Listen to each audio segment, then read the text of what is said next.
Hi everybody, it's Chef Rob from the Kitchen Market and Chef in Your Kitchen in my kitchen. Barbecue season, just about there. So today I thought I'd share a couple of my favorite barbecue sauce recipes to get you all ready for that upcoming barbecue season and that. Simple little recipes, a few ingredients, but man, oh man, they really add a great taste onto your anything you're barbecuing that in. Okay, so first one I want to go through is my sweet barbecue sauce recipe in that. This one, it's a beautiful sweet one. It is, I've had really good put it on pork or chicken. It's really nice on a hamburger and that. So it's got lots of things you can do with it and that. Okay, so the way I do this one is I like just to get like a mixing bowl here, like a glass bowl, and I want to mix up all the ingredients. And really all it is just taking these ingredients, mixing them all up, and then putting them in the pot. Just simmer it for 5 to 10 minutes just to sort of kind of really get all those flavors coming together in that, okay? So I just put in my tomato paste. Again, you can use tomato sauce if you prefer that. I know some of my friends just put ketchup in it. I like the tomato paste. I like the real tomatoey taste of it. But again, yeah, sub anything in there. Remember what I always say, recipe is just a guideline. All right, so I'll put in some brown sugar. I put in my Dijon mustard. And then I'm gonna add my cider vinegar. A little molasses and honey. And you can't have it unless you have some of my barbecue rub in it. And then I finish off just with a little salt and pepper in it, okay? And again, so all I'm doing is just sort of mixing it up in this bowl. Just get it all mixed up. Now, remember, this is a sweet sauce. And I always remind people, when we talk about barbecue sauces now, it's really that at end of your barbecuing, just before everything is, you're gonna take it off the grill, then I wanna add my barbecue sauce in that. The one thing is, you add it too soon, being all the sweet and the sugars in it, it will burn on you in that, okay? So just kind of keep that in mind when you barbecue.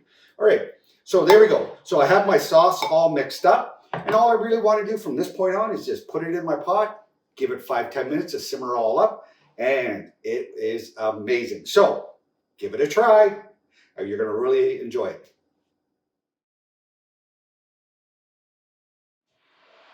Hi everybody, back again. Okay, here's my number 2 barbecue sauce recipe. This is my blueberry barbecue sauce. It is super on things like pork.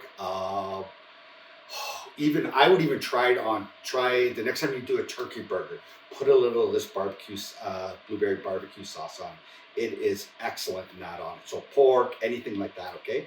All right, so again, the recipe's in the drop-down box. You can, it's all there, all the ingredients and stuff like that, okay? So this recipe, what we're gonna do is we're gonna start off with some nice shallots. And all we wanna do is just throw them in your pot and make sure it's a pot that has a lid to it, okay, please?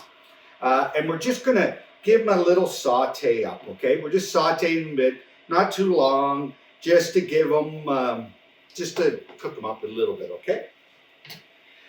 So in here, the blueberries I'm using, you got a couple options. This time of the year, it's tough getting some fresh blueberries. So you can use frozen ones. This is absolutely a great recipe to do at that time of the year when you're getting those beautiful blueberries are coming in and out, okay? All right, so I'm just giving my onions a light little saute, nothing major. I got a little olive oil in there.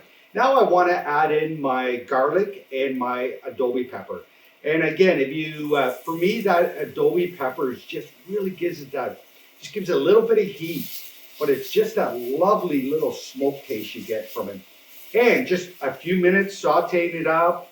Then I'm just going to add in my tomato paste, my tomato sauce. Okay, and I'm just going to throw all these beautiful blueberries. Now these ones I got, they are frozen ones, wild blueberries. But again, definitely try this in the summer when not blueberry season there. Okay, and then I'm going to add in my Dijon mustard, my brown sugar, and my cilantro. dry cilantro. Now, this recipe, because we're gonna cook it for a little bit, I use dry herbs in this one, right? So I get a lot of people asking me, well, when do I use fresh versus dried, stuff like that. I always tell people, if my recipe is going to be cooking with the herb for a bit, I'm always going to use dry in that because I don't want to overcook a fresh herb. It gets a little bitter taste, and that's why I use dry when I'm doing recipes such as this. So all I'm doing is I'm just mixing all these ingredients together. Okay, and then I'm just going to add a little balsamic vinaigrette. And again, any ones whatever you like, I'm just going to put a little bit of that in there. And I'm going to finish off just with a little Worcestershire sauce. And put a little bit in there. Okay, and then just mix it all up. Get it all mixed together nicely. And all I'm going to do now is I'm going to put that lid on and just put it on the stove and let it just cook out for, I'm going to bring up the heat, bring up the heat first, and then I'm going to turn it down to a nice low simmer. And then I'm just going to put the lid on and just let it slowly cook for about an hour and a half or so, and it really just breaks down the blueberries and that. All right? Okay, see you in an hour and a half. Hi, everybody. Okay, we cooked out our blueberry barbecue sauce for about an hour and a half. Turned out really good. It just really breaks down the blueberries and that. So a couple of options here at this point. One is if you like it a little smoother, grab an immersion blender, just whip it up a little more. Even a food processor would work. I kind of like the chunkiness with the blueberries and that. So I kind of like it this way. Great sauce. And again, this is amazing on pork, things like that. So it's a great barbecue sauce. Please give it a try. I think you're going to really enjoy it. So to everybody out there, Kitchener Market's open 7 a.m. to 2 p.m. on Saturday morning. And again, check thekitchener.ca for any protocol changes and stuff like that. So get the sauce made, get ready for that barbecue season, and be safe. Thanks for joining me.